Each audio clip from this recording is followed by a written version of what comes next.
चलिए आगे बढ़ेंगे अगली बड़ी खबर की ओर। 10वीं और 12वीं की परीक्षा में नहीं होगा बदलाव,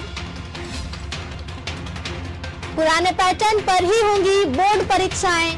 राज्य शासन ने सभी बदलावों को निरस्त किया है।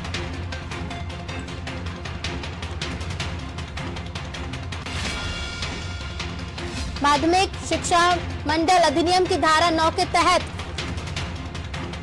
सभी बदलावों को निरस्त किया गया है। पिछले महीने एमपी बोर्ड ने परीक्षा में बदलाव किया था।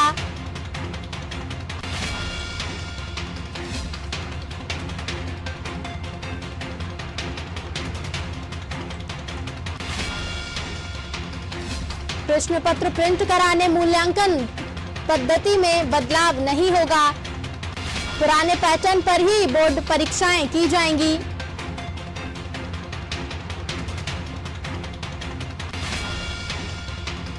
मंडल ने ब्लूप्रिंट और मूल्यांकन पद्धति प्रश्न पत्र प्रिंट कराने की प्रक्रिया में पिछले महीने बदलाव किया था,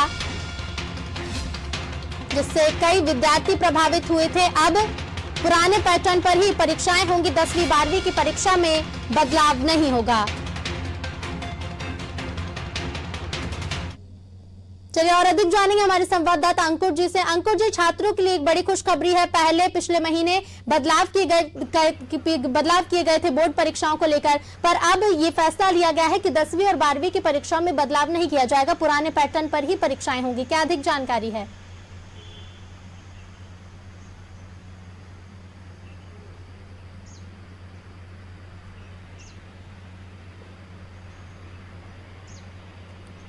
बिल्कुल, ये छात्रों के लिए काफी खुशी की खबर है। जिस तरह से कोरोना काल चल रहा था, उसके बाद माध्यमिक शिक्षा मंडल ने कुछ पिछले महीने बदलाव किए थे इसको परीक्षाओं को लेकर, लेकिन ये जो बदलाव थे इनको निरस्त कर दिया गया है। निश्चित पर अब पुराने पैटर्न पर भी परीक्षाएं होंगी। राज्य शासन ने सभी बदलावों को निरस्त कर दिया गया है। माध्यमिक शिक्षा मंडल अधिनियम की धारा 9 के तहत इनको निरस्त किया है। पिछले महीने एमपी बोर्ड ने जो बदलाव किया था उसमें प्रश्न पत्र प्रिंट कराने, ब्लू प्रिंट और मूल्यांकन पद्धति में बदलाव किया गया था। उन बदलावों को निरस्त कर दिया गया है। अब पुराने पैटर्न पे ही, जिस तरह से पुराने पैटर्न पे परीक्षाएं होती थी, प्रश्न पत्र दिया जाता था, बाकायदा आंसर शीट, उसी मतलब उसी तारतम्य में ये परीक्षाएं 10वीं और 12वीं की होगी। और जो बदलाव थे वो सारे बदलावों को निरस्त कर दिया गया है।